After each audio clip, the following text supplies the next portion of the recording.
Hi guys, welcome to TopGear Singapore. We're going to test out the all-new second-gen BMW M2 right here in Arizona. Find out if it's still the purest car you want to buy. Alright, I'm sure you guys know what the M2 is. This is BMW's smallest performance, full-on M car. It's a coupe, of course. The first generation was actually the best-selling full M car for BMW M in its modern history. So this is the successor, and it's a car that we've been looking very forward to because, you know, it boils down everything that we love about M from its history. Compact coupe, lots of power, lots of balance, at least on paper, but it's grown up, it's become matured. How different is it now? That's what we're going to show you today. So to start with the pointy bit of the car, actually this is the bit that I think is the most contentious actually, because we've seen the new 2 Series, the M240i, which I drove a while back in a very purple color scheme. I quite like that car, but it's all-wheel drive. But this is the M2 rear-wheel drive only. But let's get back to the styling. So do you like this snout or not? Because, I don't know, to me that borderless grille just looks a bit weird. So I don't know, what do you guys think about this? Put your comments in on the video right here. But the rest of it is pretty decent, pretty standard. We have our BMW 50th anniversary badge right there, M2 badge as well. So my sense is of a very distinct throwback because, you know, BMW M has grown so much from where it was last time, since cars like, you know, the E30 M3, it's legends. This is just one of the bookends of the brand. This is the small performance purist coupe. On the other end of the spectrum, we have the BMW XM, a huge luxurious performance SUV. So this encapsulates a very different side of the brand, and of course you can see that from this round headlight. No, you can't. Okay, the thing there is that round headlight section is actually a throwback to the BMW 2002. Of course, you know, the first modern BMW that made the BMW big, but you can see how they're going for a pared down look, almost a very basic motorsport kind of approach. I don't know if the whole thing gels, but of course, well, let us know what you think again. But, you know, the proof of this car is in the pudding, in the driving, and behind the wheel, of course. So here, under the bonnet, we have our quite familiar 3-litre inline-6 twin-turbo engine. Well, we saw that in the current M3 and M4. And 460 horsepower. Now, keep in mind that this car is, you know, about the size of a Toyota Corolla, and, you know, less than 2 tons, about 1.7-ish tons in weight. So you can imagine, you know, on paper, I think you guys are already like, the possibilities are quite lovely there. So, but of course, BMW knows how to make you drool even more. So one thing we have here is return of the manual gearbox. So you can spec the manual gearbox, save you 25 kilos. For the non-manual, the 8-speed auto, you get 0 to 104.1, maximum speed of 250 kilometers an hour, optionally up to 280 with the performance package. With the manual, you add 2.2 seconds to the 0 to 100. But I think, you know, if you are the enthusiast that really wants to go for that sort of thing, that's not a big deal. But there we have the key figures, performance of the M2. This car is going to be real fast.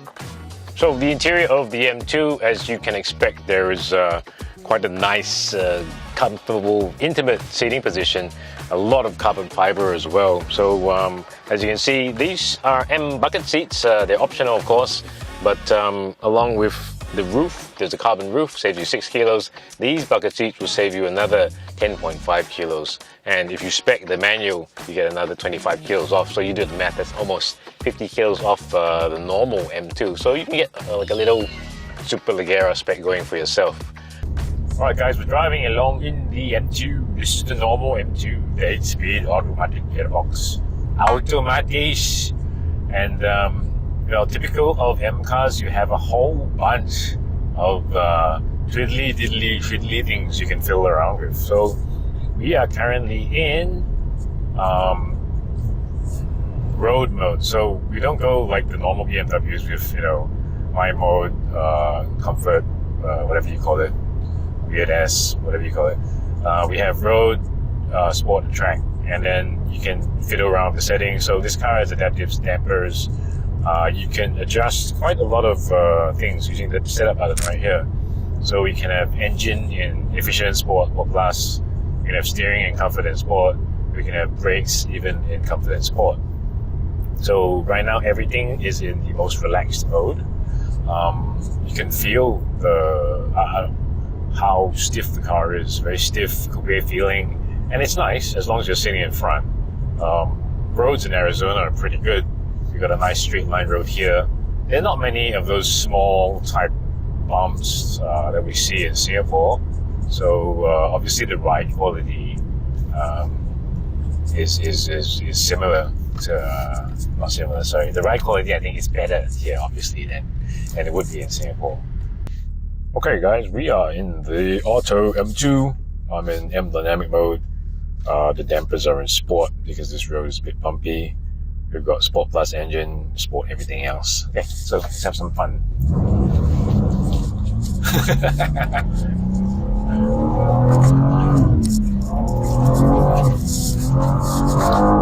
Okay, whoa! So Sport Plus and Sport, quite a big difference. Wow, this thing is punchy, jeez. Ooh.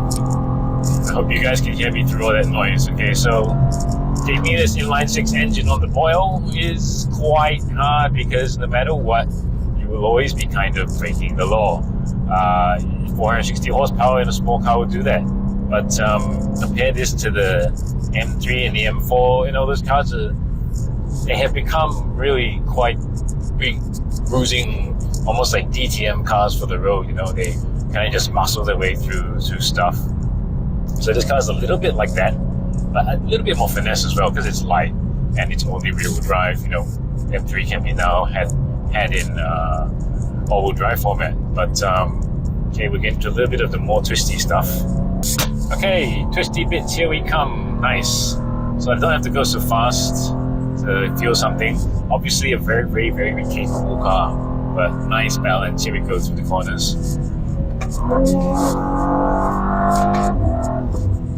Ooh, so that inline 6 still sounds really nice, but not a surprise there because this is the same engine as the M3 and M4. Nice. Very fast, very capable coupe, as I expected. Nice. So we're near the top of the red range right there, between about 6,000 RPM.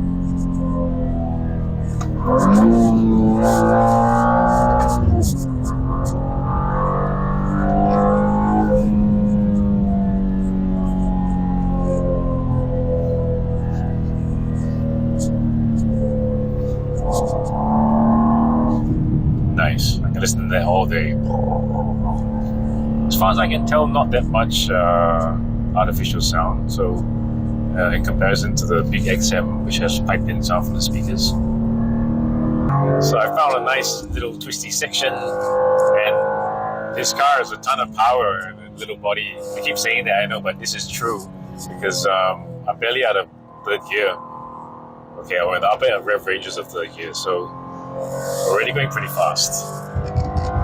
So one of the things that I was worried about with the M2 was that it would take up too much of the character of the M3 and M4, which is, they're too fast for most roads if you really want to feel like you're ringing it. And indeed, the M2 is a little bit like that, but not so much because, okay, you can hear the engine is working pretty hard and I'm going at a pretty decent pace. But the important thing is that here, the agility has kind of stayed the same. So that is very pleasing for the driver. And of course, if you're an M2 driver, you do want to have that plugged-in feel. Very nice. So I think that's pretty good. Still got a lot of drama going on. Very, very nice. Very precise. And the good thing is, as you saw earlier, in the faster sections, it's really fast. Maybe getting a little bit twitchy in some bits, especially on that section where it was quite bumpy. This one's nice and smooth and twisty. And I think the M2 really lives for sections of road like this. Wow, it's a very nice car. So I'm just going to dial it back down to comfort mode. And this is the auto car, but we did not we did manage to put in a lot of miles on the manual car. That was on the day before today, but we didn't get video footage of it. But that car, pretty much the same shifter layout as the manual M3. I don't think very many of those were sold in Singapore, but we did get the test one out at the international launch in Portimao. That was the previous Gen M3, and feels very much the same. Perhaps not the most accurate shifting quality around, but it's good enough, it's fast enough. The clutch is light and easy. A little bit of a ergonomic issue with that car. So this car does not have the carbon seats. That one did, and those carbon seats have a very, very nice carbon back, but they also have a very weird little carbon section in the middle of your legs, right in the middle of the seat, and that makes a bit of a problem. So when you do the clutch and then when you do the brake pedal, when you shift your leg, it fouls the bottom of your hip, the bottom of your thigh. So that was a bit of an irritation. Although I did get used to it, but it's best that you try it out for yourself. Whether or not you can live with that. And the clutch, the full travel was very far. So to get what I felt was a comfortable position for the clutch, and it was compromised my driving position a little bit. So you have to balance that out. It wasn't perfect in terms of ergonomics. One thing I did like about the manual, of course, is that the more engagement, and there's a rev matcher. So when you're not honing it, it's not such a chore to live with that car in the day to day. Would I take the manual? Having done that yesterday and done this today, I think if you really love the speed and you focus on that kind of, you don't want things to hang you up, then maybe you want to go for the auto.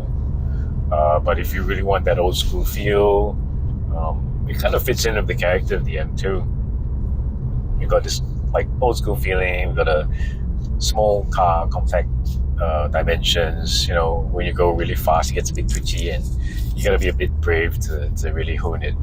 I think that will actually appeal to M drivers, the kind of people who like M cars, the old style M cars anyway. So the takeaway is that, you know, I think no matter what flavor you choose, both of them really fast, really capable. 460 horsepower, wow, bang. Head delivery is, whew, this is a really fast car. But the flip side of that is, in the really twisty bits, type B roads, it's very fun to drive. It still is. You don't have to bang the living crap out of it just to feel like you're doing something. And that's still kind of missing from the M3 and M4. And I think, you know, in Singapore, you might be able to feel like you were, you know, really plugged into this car once in a while, as opposed to the bigger M cars, which really feel very, very powerful. So you've seen our time behind the wheel with the M2, both in manual and automatic forms. I think it performs very much up to expectations. A very light, very powerful, incisive driver's car. You know, maybe not the super nailed down feeling on the front, but it's really good. And I think this side of $400,000 in Singapore, you'd be hard pressed to find something just as special and just as high performing. Well, maybe some of the Porsches, but of course, very different concept right there. I mean, but if you love the M style and the M way of doing things, the manual is a very, very stirring option for the driver. You know, if you want to do the whole FU to electric vehicles, and remember, this is the purest end of M. This is the fun and the part that really goes back to the history. And if you're very emotional about that sort of thing, then this really is the car for you. The most contentious thing I can say is the styling of the front and the nose. But, you know, when you're driving the car, you're not looking at it.